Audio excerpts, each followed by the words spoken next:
Vous informer, c'est notre souci majeur.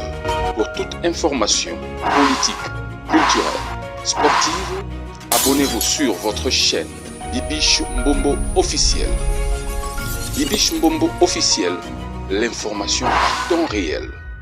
Abonnez-vous massivement et vous ne serez pas déçus. Bibiche Mbombo officiel is the best.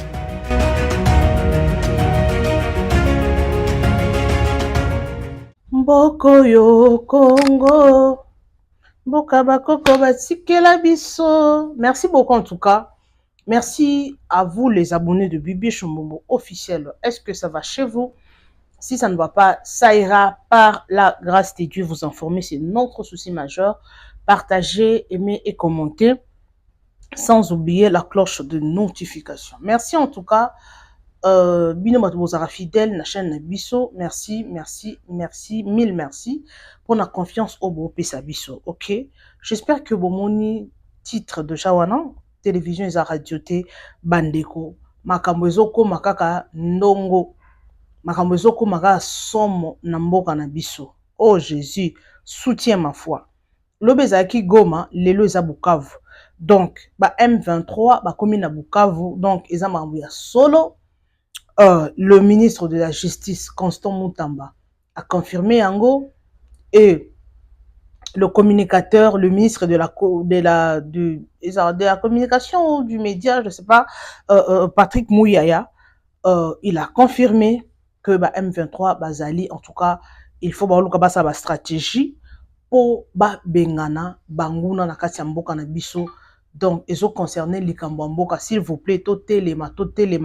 Biso bapanzi sango mosala na biso yango wana eza toujours sensibiliser kotie la bino ba image bino mobona qu'est-ce qui se passe dans notre pays mes amours na kotie la bino liboso la vidéo de Constant Moutamba le ministre asengi na ba église nyonso ba pasteur batelema basambela pona Congo bandeko zo image ezolanda boyoka makambo oyebimi awa na kati jeune bato ebele bakendaki komenacer je sais pas na bino bwana kina jeune bakendaki vraiment na l'église catholique bakendaki komenacer bango pourquoi basango bazalaki together bakendaki komona Kagame et puis Corneille Nanga bazo travailler together en tout cas mambo oyo eza somo nzamba sunga guerre civile ekote la biso na kini wana te po soki ebandi bongo ekozala mingi malamu te ekozala mabe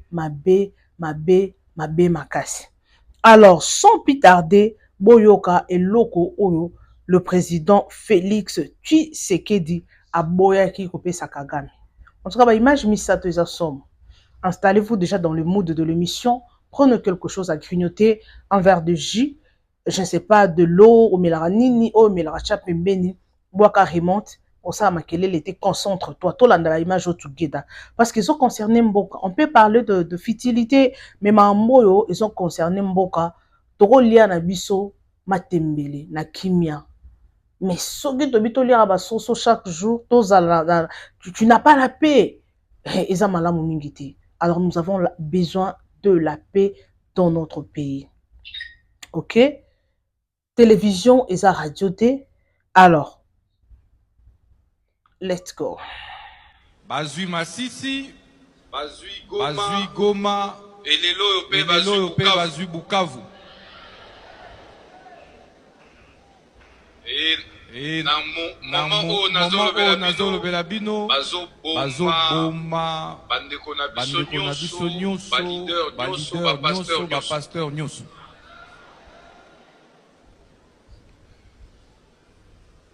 Bazali ko violé bana mikena ba mama na biso nyonso.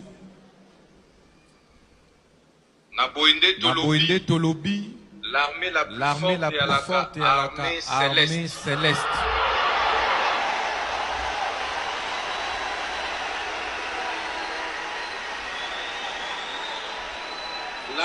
L'armée la plus forte, c'est l'armée. Alléluia. Répétons la prière du pasteur. Solo Yesu.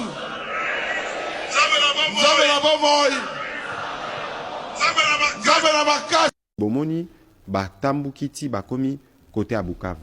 Na makanisi wana kaka ya koboma ba Congolais. Yango tozo recommandé na ba compatriotes na biso nyonso oyo baza na Bukavu bavanda na ndako.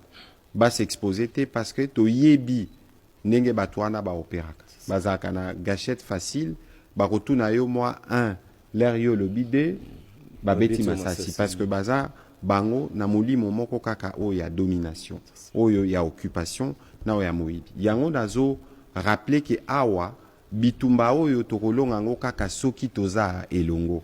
Omoni Congo eza mboka moko pluriel. Toza na ba parti ebele, toza na ba tribu ebele, toza na ba nini ebele, mais biso nyonso eza ne loko esangisaka biso. Eloko esangisaka biso eza Congo. Congo eza neti nzoto. Soki litoi eza touché, tope liboko eza touché, nzoto mobimba, moye ezala malamu ezalite. Yango tozo exprimer sentiment ya solidarité na ba Congolais nyonso oyo baza sous occupation. Pe bayeba ke gouvernement zo sala nyonso po babima na situation wana. Ya mibale naza ko rappeler ke biso awa eza na oyo tobengaka poison rwandais. Poison rwandais eza makambo ya lokuta. Tope ba rumeur, ba poison oyo bazotinda na ba réseaux sociaux pona ko créer ka psychose. Babiloko wana nyonso eza babiloko oyo biso il faut to barrer yango. Na kopesa pe botondi mingi. Na ba Congolais oyo nyonso baza ko se mobiliser. Soki otali bilili euti na ba Paris, euti na ba Canada, euti na ba Belgique, ozomona ke ba Congolais baza ko telema. Nga mikolo nyonso nazwaka ba message na téléphone, monsieur le ministre abo telema biso tozawa, biso pe tozobunda. Et la kisi ke biso nyonso na bomoko nde tokolonga bitumbo nazo répéter za bitumba ya président Félix Antoine Tshisekedi te. Eza bitumba ya ba Congolais nyonso bino moko boyebi ba projet ba balkanisation, ba projet oyo ba Lumumba bakufa, ba bitumbo oyo ba papa Antoine Gizenga basala, ba papa Etienne Tshisekedi basala, tour oyo eza tour na biso pepo na kosala bitumba wana, biso ba Congolais nyonso tozala na vraiment na motema ya ko comprendre nyonso wana pe tozala na détermination ya ko salela nyonso tozali nango pona ko battre lekolo. Oza journaliste, osaleli micro na yo. Voilà. Oza musicien, osaleli art na yo, osaleli nzembo na yo. Oza judoka, oza sportif, nyonso yo bozali nango, oza étudiant, oza jeune, bino nyonso botelema. Na mikolo ezali koya, tozolengela na ba collègue ya gouvernement, tozosala initiative pour amener tozobenga 26 égale 1. Et la kisi ke 26 provinces égale mboka moko. Nyonso na utai kolimbola parce que yangonde yano ya motuya o tokoki kopesa na ba défi o nyonso tozo connaître na mikolo alelo. Donc batu bazala na assurance que gouvernement za ko telema, papa Félix Antoine Tshisekedi za ko telema, pe que biso nyonso tozala uni, biso nyonso toyeba ko déjouer ba piège à monguna, ko boya ba intoxication na ba poison rwandais, ko boya ba intoxication na ba psychose poto préserver o ya motu ya tozanango. Omoni lelo tozana ba ela makasi na makambo etali ba gratuité, na makambo etali gratuité de l'éducation, makambo etali ba couverture santé, makambo etali 145 territoires. Tout sito avancé mingi. Yango banguna bazo banga ke Congo etelema parce que ce qui Congo etelemi atabiso tozaka na ba comportement au bango bazaka nango te ya ko sala ka ba bitumba mais bazo banga puissance ya RDC. Nangoli s'est quitté. Les aka film ya ramboté. Donc c'est quelque chose qui se prépare pendant longtemps. Dans cette région-là, Kagame a décidé de déstabiliser, j'allais dire le Congo, mais je préfère bien dire de déstabiliser fortement le régime de Tshisekedi. Et il s'est peut-être mieux préparé que nous. Il faut le reconnaître, puisque nous ne nous attendions pas à ça. Pendant la campagne, il s'est passé ce qui s'est passé, mais jusqu'à présent, le président se comporte très bien.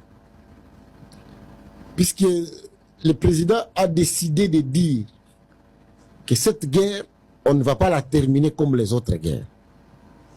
Et vous le savez, en 2017, on avait la guerre du CNDP.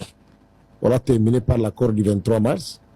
Avec l'accord du 23 mars, Bosco Taganda est devenu le numéro 2 de la région militaire à Goma. Ça veut dire, à des termes très clairs, le Rwanda a établi en République démocratique du Congo, depuis 1996, des couloirs. Le premier, ça s'appelle les couloirs sécuritaires. Et le deuxième, ça s'appelle les couloirs économiques. Les couloirs sécuritaires, c'est que depuis 1995-1996, c'est le Rwanda qui contrôle militairement, à travers des militaires congolais, la bande est de la République démocratique du Congo. À se créer lui-même ce qu'il appelle les couloirs militaires à l'intérieur de la RDC. Ça veut dire que pour que un ennemi entre au Rwanda, il doit déjà affronter les Rwandais au Congo. C'est ça la notion du couloir. Et tous les accords qui ont été signés avec le Rwanda avaient comme sous-bassement qu'il y ait un couloir militaire. Ça veut dire que pour que tu sois nommé commandant à Goma, hein, il faut que Kagame ait d'accord. Pour que tu sois nommé commandant à Rutshuru, pour que tu sois nommé commandant à Bukavu, il faut qu'il y ait Azar. Est-ce que tu comprends ce que je dis? Si, je comprends. Et ce sont les accords qu'on a signés avec les CNDP, les accords du 23 mars, les actes d'engagement, les accords du 23 mars, qui ont abouti à l'intégration accélérée à ce qu'on a appelé le mixage ou le brassage, n'avait que comme objectif que dans cette partie-là, le choix du Kagame au Congo, la partie à Est. La partie à Est. Ce qu'il appelle lui-même, il l'a dit il y a 3 jours, sa zone d'influence. Et puis, il y a les couloirs économiques, qui est en fait l'objectif même de ce couloir sécuritaire. En fait, il veut contrôler militairement les couloirs de l'Est pour s'approvisionner. Aujourd'hui, le Rwanda produit plus d'or que nous. Aujourd'hui, il produit plus de coltan que nous. Et ainsi de suite. Je ne sais pas si vous comprenez. Si, je comprends. Ça, c'est des couloirs économiques. Ça va trop loin. Ce que nous regardons, ce que les gens regardent, ce n'est pas la vérité. Et ils ont des ramifications jusqu'à même dans des mines, dans les Katanga. Je n'en parle pas beaucoup. Ça veut dire que résoudre le problème tel que Kagame le veut, c'est accepter, mettre le Congo à genoux, et il l'a dit, pour que le Congo accepte de renouveler ses contrats, hein, de lui accorder les couloirs économiques et les couloirs sécuritaires ou les couloirs militaires. C'est ce que Tshisekedi a refusé. C'est ça le nœud du problème. Le président a dit non. Les gens ne comprennent pas quand il dit je ne négocierai pas avec ces panthères-là. Les gens croient que c'est. Pourquoi non. L'objectif aussi, il parle avec eux, c'est-à-dire que l'M23 va être en fait la partie visible du Rwanda en RDC et l'accord sera le même. Ils vont dire nous allons être déployés, nous allons rester ici pour protéger les nôtres. Mais en fait, dessus des cartes, c'est-à-dire, c'est nous qui allons sécuriser, c'est nous qui allons rester sécuriser la frontière entre la RDC et le Rwanda. Donc moi, je dis que le président tient bon. Il tient bon. Et ce qui se passe sur le terrain, ce n'est que les conséquences de la position qu'il prend.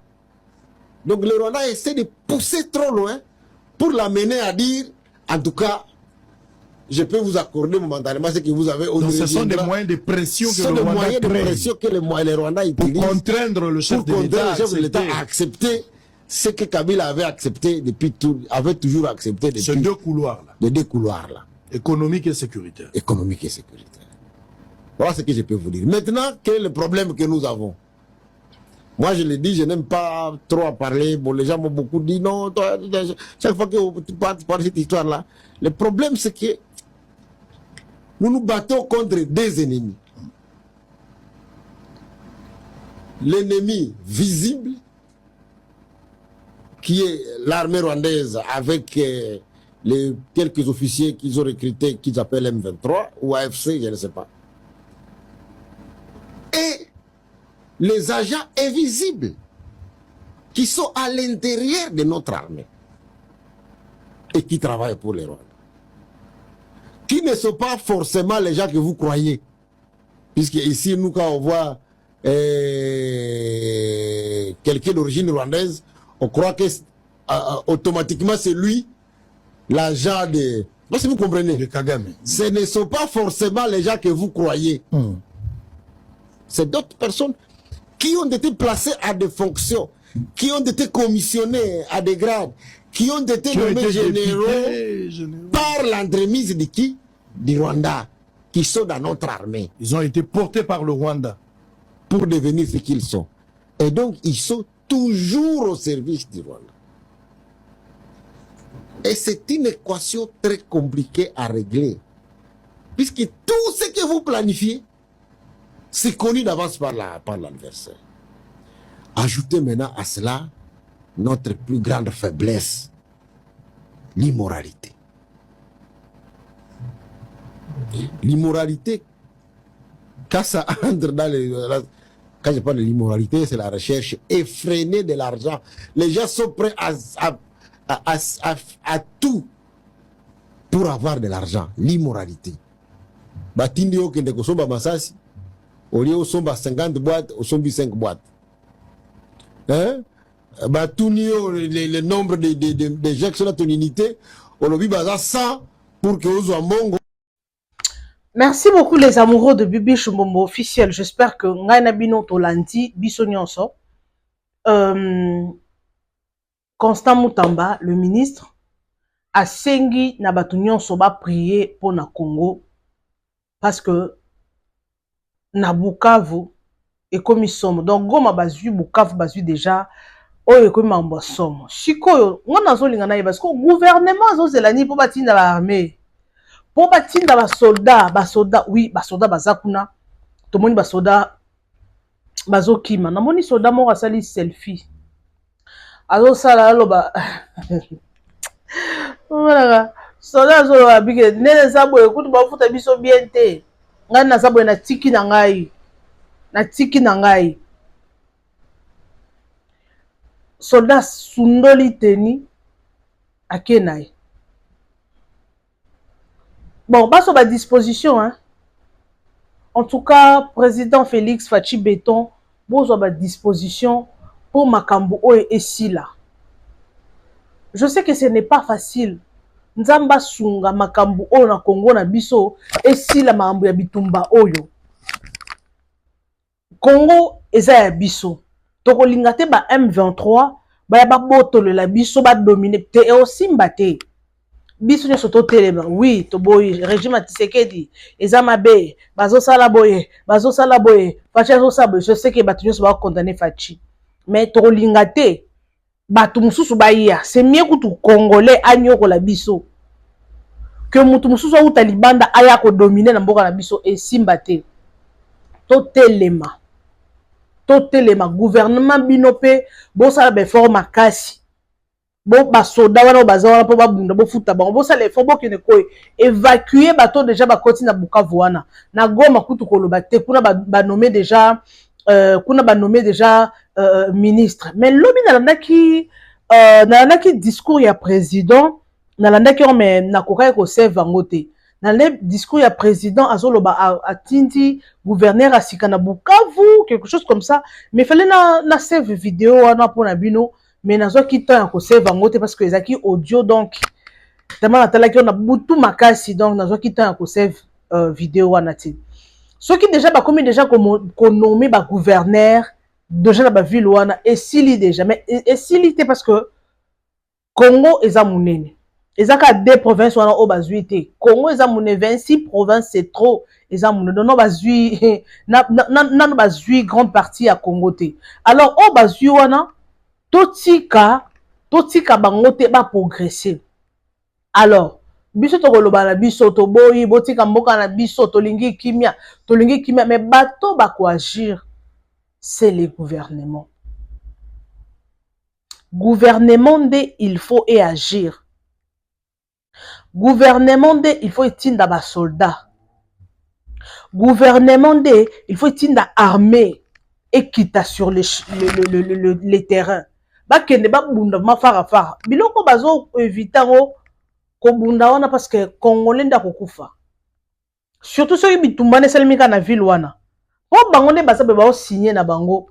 Ba wi ke oyo koya ako kufa na eto kompa ko bika na e. Ba M23 bazalo kwa mo ba chor moko bolo ba chukuma moko bolo je sais pas comment na ko benga bango. Bango ba signer na bango soki que ba benga ngoni eloko nyonso koyela bango bazana bango kuna te bango ba yokaka soni te ba yokaka mawa te eleba yango ata Patrick Mouya j'espère que boyoki makambo oyo alobi ba M23 ba bangaka na bango te soka kutani na yo olingo compliqué vi pou abeti yo masasi mais siko biso toko tika te Congolais ba ndoko kufa bongo lokola soso lokola ngungi omoni ngungi obeti pou mbala moko akufi oza na explication ngungi ana explication ta ko pesa yo donc biso ba Congolais toko boya makambo eko matina niveau wana donc Patrick Mouyaya ministre yaza ministre de communication oui yaza ministre de communication Patrick Mouya ministre de communication RIAPC a communiqué en haut déjà c'est que makambo est sérieux c'est vraiment sérieux makambo oye azo communiquer et sérieux alors gouvernement bino nde bokosala musala oyo bo mettre fin ba accord na bino bo signaki Congolais azalaki te petit peuple azalaki te bino bozo signer biloko na bino basalaki boye na Kabila basalaki bato mingi bazo bakeno Kabila nde aza derrière Nanga Corneille Nanga siko ba biloko na bino wana yaza bozana po bato mususu nde baza ba victime bino bo signer ba accord na bino bozo lia ba mbongo na bino petit peuple azate peuple congolais peut-être azate au moins que bato baza ba gouvernement nde baso enjoy mbongo wana mais Congolais ndako kufa yende akoza victime Congolais yende akoza la victime en tout cas nzambe asunga Congo na biso nzamba asunga Congo apesa kimia na Congo na biso mais ba M23 wana il faut bo luka bo évacuer bango parce que namoni na Goma marche moko e salami en tout cas marche e salami il faut pas benga ba MONUSCO ba benga ba M23 wana donc e salami wana po ba me campé ko évacuer ba bati que la bango ville libre parce que ba M23 bazo tambola tout le monde a ma vidéo tellement ezebelé ko serve ngonde musalo yo pardon il faut ko luka ko serve ngo ko ya ko sala nini ko monter ngo ko ya ko tindela bino ba ko ya la bino ngo awa donc koto pe na kin kulu nezo continuer kaka koto na kin kuluna de kuluna ezo continuer kaka koto kuna na Goma ezo yinda nzambe akita kaka nzamba uta likolo akita kaka silisa makambo parce que makambo eza somo makambo oyo eza somo bino moko botelema bozwa minduki bokende ko bunda Congolais telema bakuluna wana nyonso bokanga est-ce que bakuluna bako bunda ba M23 na te bande onanga botelanga no likambo bakuluna nyonso bakangi ba bedashu basoki les rambo bakomba bakuluna ce sont des kuluna le plus dangereux bon pesa vraiment formation moko ya raka ya 1 mois bo former bango bo laxi bango ndinga ko beta minduki ndinga ko baluka bo sali bango formation bo sisi bango kuna ba M23 bake bunda kuna ko bango balinga ko kata bato makolo ko kata bango misatu bakende batambola azana lichette azapena munduki bake bunda na bakuluna siko bokangi bango bocha bango na prison ndeni botinda bango na musala soda kuna bakende ko bomana kuna surtout bato bomaka botinda bango kuna bakende ko bomana na ba M23 kuna parce que Congolais nde azo souffrir peuple congolais nde azo souffrir Congolais nde azo lela tongo midi pourquoi oh Jésus nzamba likolo akita asunga Congo na biso to sambela pona Congo na moni Denis Lesa Siliki alobi pourquoi babengaki te parce qu'il y a de pasteurs o babengaki bango basa la réunion po basambela pona Congo to monaki le ministre Constant Mutamba akendaki na église ya pasteur Carlos Barouti ba Denis les neuf sabino niveau à tetukaki Denis les asili abi pourquoi abi pourquoi pas ko benga abi mutu lokwa Carlos église ya pasteur Barouti ministre akekula mais l'église ne ba comité te Denis les sokolo ba bon parce que tu as une mauvaise réputation Denis les sakala o biso toyeba na Denis les salelo et ça ndenge moko te yo moko bebi CV na yo okoma no mutu ya ba émission ya ba analyse peut-être likambo moko eza déjà sérieux mais batalika que non tu as une mauvaise réputation par rapport ya bakabolo bama na kombo na yo par rapport ya ba buzz batalika ba bigri il y a rien de sérieux ba osane ba okende place mosusu ba okende place mosusu ba okende place mosusu automatiquement c'est comme ça ba okende place mosusu. Alors, mes amours, les abonnés de Bibi Shombombo officiel, je vous love, je vous aime, je vous amour. Partagez massivement nos vidéos, aimez et commentez, sans oublier la cloche de notification. Et comme ça, la biso vrai qui toro. Botika va point de vue na bino, n'espace commentaire, et zawana pour na bino. Nous avons besoin de la paix dans notre pays. Biso, toi, na pour ça ya kimia. Kimia total et kota na mboka na biso. Congolais téléma. To revendiquer ba droit na biso. Congolais on a pour ça vivre kimia na mboka na ye. Tozana on a ba problème belé dollar ezaya komata ba classe abado. Il y a beaucoup de choses à résoudre au Congo, il y en a vraiment beaucoup. Mais comme alisusu makamususu ya Goma au Bukavu, oh Seigneur soutiens nos peuples. Namoni balasinga vidéo moko ce sont de Congolais bakendeki na pays nini batengela Burundi. On dirait qu'il y a un Burundi. Et donc, quelque chose comme ça. Bah, oui, c'est Goma, bah, qui est côté Burundi. Goma ou Bukavu, bah, qui est côté Burundi. Dans mon vidéo, il faut la place, bah, yambi, bango, bah, la libanda. Et là, quand on finit que ça, t'as la place, bah, yambi, bango. Ça fait mal. Ça fait mal. Au Congo, il y a des gens qui souffrent. Congo, ils ont bateau, bah, souffrir et belé. Lobi, Nathalie vidéo, moi, on a 23 heures, mes amours. Non, qui pour ça coller là. Non qui posa ya kolela yango bakonzi mboka gouvernement ba collègue ya Patrick Mouya ya ba collègue ya ministre Constant Mutamba ba collègue boyokana apa mambo Goma nde préoccupé bino nyonso apparemment mambo bakuluna na makambo bo misusu o bobosani s'il vous plaît bobongisa mboka na biso namoni mwana moko ya 7 ans vidéo ne pesinga posa kolela il faut na save ngo. Non, tu l'as bien une émission à ta lobby. Namoni mwana ya 7 ans d'âge. Il a 7 ans. Mwana on azolonga na kan luka. Alors que ne côté ka paquet à chicler. Tina ville, mwana 7 ans. Amataka na mutuka apesi transport na ye ake ako tambolaka ako tekaka ba chicler otoliaka o.